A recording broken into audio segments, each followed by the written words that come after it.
ایسا ممکن ہے کہ میں مالدار ہو سکتا ہوں؟ ہاں ہو سکتا ہے۔ کہ مجھے گھر مل سکتا ہے؟ فرمایا ہاں مل سکتا ہے، سارا دن استغفر اللہ پڑھا کر، بہت پڑھا کر۔ فرمایا اللہ نے قرآن میں فرمایا ہے کہ جب تم استغفار کو لازم پکڑو گے، پھر میں بارشیں برساؤں گا، پھر میں پھل دوں گا، پھر میں بیٹے دوں گا۔ جب بندہ استغفار کہتا ہے، استغفار کرتا ہے، ایسی راہیں کھل جاتی ہیں، ایسے راستے کھل جاتے ہیں، ایسی منزلیں آسان ہو جاتی ہیں۔ میری حضور کے ایک ایک فرمان میں سچ ہے، حقیقت ہے، حقیقت ہے۔ اگر زندگی کے سبق میں آگے بڑھنا ہے، کامیابیاں آگے اور سبقت لے جانا ہے، تو ان فرامین پہ عمل کریں۔ یہ جو چھوٹی چیزیں میں نے آپ کی خدمت میں عرض کی ہیں، ان پہ عمل کریں۔ آئیں پھر ایک اور چیز بھی تحفہ دیتا ہوں، حضرت امام حسن کا۔ یہ وہ گھرانہ ہے اہل البیت کا، جن کی برکتوں سے معاشرے کو، زمانے کو دنیا بھی ملی، دین بھی ملا، عشق بھی ملا، حرمت بھی ملی، عزت بھی ملی، وقار بھی ملا، مانگنا بھی ملا، رونا بھی ملا، اشک بھی ملے، آنسو بھی ملے، اور اللہ کے خزانوں سے لینے کا مزاج بن گیا۔ اللہ سے لینے کا مزاج انہوں نے بنایا۔ امام حسن بیٹھے تھے، جو حضرت امام حسین کے بڑے بھائی تھے رضی اللہ تعالیٰ عنہ، سلام اللہ رضوان اللہ تعالیٰ علیہ اجمعین۔ تو آپ کی خدمت میں ایک شخص آیا، کہا کہ فصل جو ہے وہ میری بہت زیادہ، اس کی کھجور کی بارش ہی نہیں ہے، اور میں نے کچھ جو بیے ہوئے ہیں، کچھ فلاں چیز ہے، بارش ہی نہیں ہے، بارش کی دعا فرما دے۔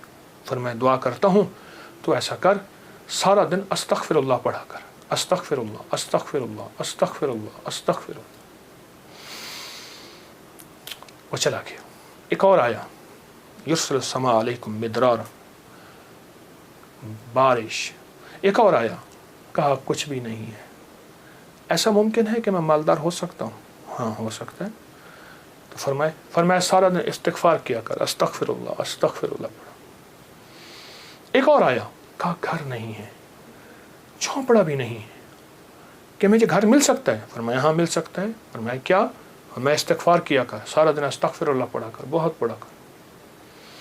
ایک اور آیا، اس نے کہا میں چاہتا ہوں میرے باغ ہوں اور میں باغات کا مالک ہوں، مجھ جیسا فقیر تنگ دست ایسا ہو سکتا ہے؟ میں ہو سکتا ہے۔ میں کیا؟ میں استغفار کیا کر۔ جو سائل آ رہا تھا اسے استغفار بتا رہے تھے۔ جب سارے سائل چلے گئے تو غلام نے پوچھا آقا آج آپ نے ہر بندے کو استغفار ہی بتایا ہے، کیا وجہ ہے؟ فرمایا اللہ نے قرآن میں فرمایا ہے کہ جب تم استغفار کو لازم پکڑو گے، جب استغفار کو لازم پکڑو گے، پھر میں بارشیں برساؤں گا، پھر میں پھل دوں گا، پھر میں بیٹے دوں گا۔ اس میں ایک سائل وہ بھی آیا تھا جس کی اولاد نہیں تھی، اسے بھی فرمایا استغفار کر، اور اس نے میاں بیوی نے خوب استغفار کیا اور اپنے بیٹے عطا فرمائے۔ مدرارا باموال و بنی، انہارا، بیٹے، نہریں، نعمتیں، میوے، رزق، استغفار۔ اچھا استغفار سے مراد کیا ہے؟ استغفار، میں کسی ملک کے ایئرپورٹ پہ جا رہا تھا تو ایک صاحب نا 4 ویل والا وہ بڑا سا وہ تھا بریف کیس، اس کے ہینڈل سے اس کو چلائے جا رہے تھے ایسے تیزی سے، تو ایک دم فلائٹیں نکل رہی تھیں، راستہ تھا، تو ایکسکیوز می ایسے کرتے نہیں، یوں نکل رہے تھے، تو مجھے استغفار یاد آیا، اور ایکسکیوز می کہہ دیتے تھے نا، لوگ راستہ دے دیتے تھے۔ اچھا، جب بندہ استغفار کہتا ہے، استغفار کرتا ہے، ایسی راہیں کھل جاتی ہیں، ایسے راستے کھل جاتے ہیں، ایسی منزلیں آسان ہو جاتی ہیں۔ کیوں؟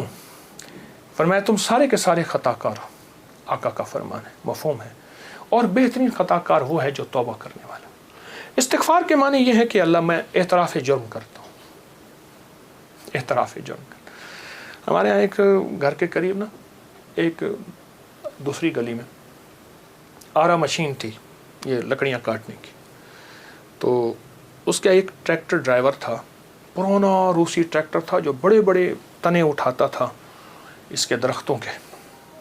تو ڈرائیور جو تھا وہ ہمیشہ جو ہے وہ گاڑی اپنا ٹریکٹر درمیان میں چلاتا تھا، کبھی دائیں بائیں اتارتا نہیں تھا، پھر لڑائیاں بھی ہو جاتی تھیں، جھگڑے بھی ہو جاتے تھے، مار کٹائیاں بھی ہو جاتی تھیں۔ وہ ڈرائیور میں نے دیکھا ہوا بیچارہ ایک حادثے میں فوت ہوا۔ اچھا اس کے مزاج میں ایک عجیب بات تھی، وہ نا جاتے ہی لڑائی کر لیتا تھا, جھگڑے کر لیتا تھا, کبھی ٹریکٹر کا ویل نیچے نہیں اتارتا تھا.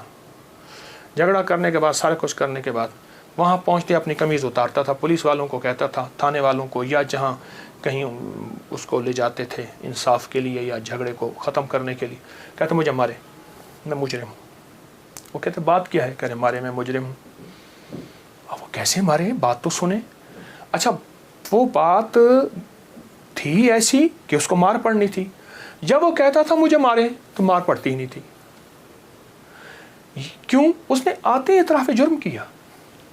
جو استغفار کرتا ہے وہ سارا دن جرم کا اعتراف کرتا ہے. مولا میری تنہائیاں بھی داغدار ہیں, میری آنکھیں, میرا دل, میرے جذبے, مولا میرے دن رات سارے داغدار ہیں.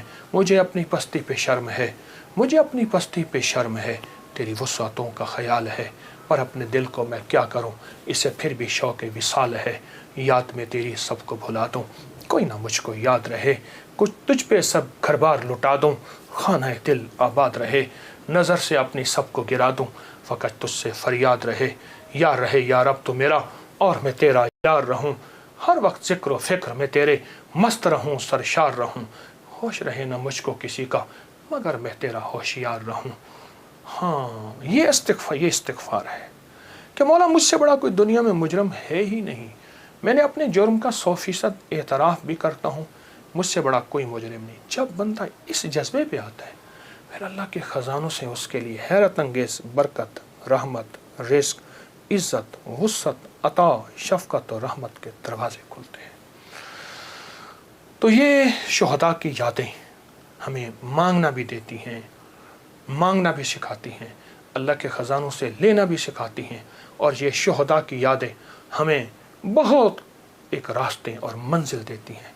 آئیں ہر سال, وہ کیا, مانگنے والے, سجدے نہ چھوڑنے والے, ان شہداء کی یادوں کے لیے, ان شہداء کی یادوں کے لیے, ان کی زندگی, ان کی سچی راہیں نہ چھوڑ کر اللہ کو منانے والے, دعائیں مانگنے والے, غریبوں کا خیال کرنے والے, استغفار کرنے والے, نفل پڑھنے والے, سجدے کرنے والے اور حقوق کا خیال کرنے والے, حلال حرام کی پہچان کرنے والے. ایک طرف حرام ہے اور تخت ہے, ایک طرف حلال ہے اور خون کی ندیاں ہیں, تو پھر خود فیصلہ کرنا ہوگا کہ حسین نے کون سا فیصلہ کیا تھا اور یزید نے کس کا فیصلہ کیا تھا. اور یزید نے تخت کا فیصلہ کیا اور حسین نے شہادتوں کا فیصلہ کیا. ان کے فیصلے غلط نہیں تھے, وہ فیصلوں میں سچے تھے. وہ ہمیں ایک زندگی دے کر گئے ہیں.